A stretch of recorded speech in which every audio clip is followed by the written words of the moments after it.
Camp Mystic glowed under a Texas sunset, laughter echoing as girls shared stories and songs. The Guadalupe River flowed gently, a peaceful backdrop to their joy. Counselors watched over the girls, leading games and helping them feel at home. The smell of campfire smoke drifted through the trees as crickets began to chirp. The girls readied for bed, whispering secrets and dreaming of tomorrow's adventures. No one sensed the danger upstream. Darkness fell, stars twinkled, and the camp settled into sleep. Camp Mystic was a second home, a tradition, but nature can turn in an instant. That night, there were no warnings. A storm was gathering, and it was heading straight for them. Rain began as a gentle tap, a soft rhythm against the cabin roofs. It was a sound that usually lulled the campers to sleep, a peaceful lullaby of nature. But the gentle rhythm soon escalated, quickly turning into a relentless downpour. The sky opened up, unleashing a torrent of water that pounded against the wooden structures. Thunder shook the cabins, each boom echoing through the valley, waking the girls to a world transformed by lightning. The flashes illuminated the storm's fury, painting the scene in stark, dramatic light. The river swelled, fed by the ceaseless rain, its current growing stronger and more menacing. Spilling over its banks, the water surged outwards, claiming the surrounding land. Water creeping into cabins, seeping under doors and through cracks in the floorboards. Panic set in, a wave of fear washing over the campers and counselors alike. As counselors tried to calm the terrified girls, their voices strained against the roar of the storm. The water rose fast, an alarming rate that left everyone scrambling. First a trickle, a mere sign of what was to come, then a flood. The trickle became a stream, then a river, inundating the cabins. Furniture floated, chairs and tables bobbing on the surface of the rising water. Belongings vanished, swept away by the relentless current, lost to the flood. And the power went out, plunging the camp into darkness, amplifying the fear. The counselors knew they had to act. Decisive action was the only way to ensure everyone's safety. They moved the girls to higher bunks, a temporary refuge from the encroaching water. But the water kept rising, relentlessly climbing the walls. The cabins became traps, isolated islands in a sea of rising water. Holding hands, a symbol of unity and shared determination, they formed a human chain, a lifeline in the face of the raging storm, wading through the cold, rushing water, each step a struggle against the current. Their only hope, the main lodge on higher ground, a beacon of safety in the storm. Survival depended on quick decisions, every moment was critical. They braved the storm together, their courage fueled by the need to protect each other. The race for safety had begun, a desperate fight against the rising tide. Reaching the supposed safety of the lodge was a grueling battle. They fought against a raging current, the water relentless in its push. Flying debris carried by the storm's fury became dangerous projectiles. Every step forward was a victory hard won. The girls, terrified but resolute, clung to each other for support.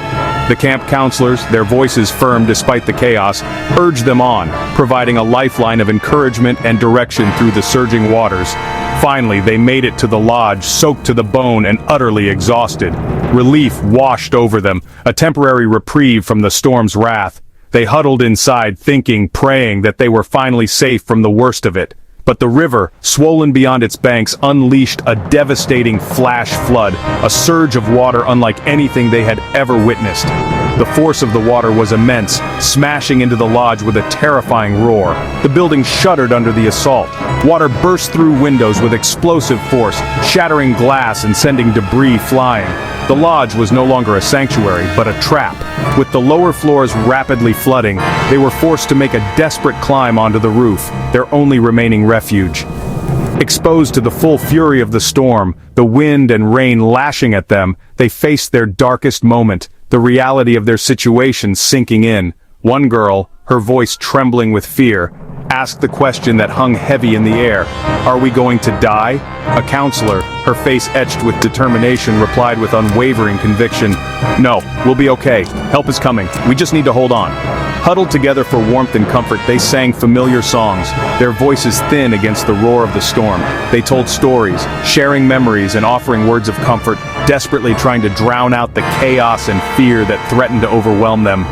The counselors instinctively shielded the youngest children, wrapping them in their arms, becoming protectors in the face of unimaginable danger. They were a small island of courage and resilience in a sea of destruction, their spirits unbroken despite the overwhelming odds. They didn't know if help would come, or when, but they clung to the hope that someone, somewhere, was looking for them. but they refused to give up hope, drawing strength from each other, their shared ordeal forging an unbreakable bond. They held on through the long, terrifying night, their fate hanging in the balance. As the first light of dawn broke through the horizon, painting the sky with hues of gray and orange, the rhythmic, powerful thump of a rescue helicopter's rotor blades began to cut through the relentless storm, a beacon of hope in the swirling chaos. The Texas Air National Guard had arrived, answering the desperate call for help. These were not just pilots and crew, they were rescuers risking everything, prepared to face the storm's fury head-on. In the cockpit, Chris Morales and his dedicated team finally saw the stranded group huddled together on the roof, a small island in a sea of rising water. The summer camp was almost entirely underwater, a scene of devastation stretching as far as the eye could see.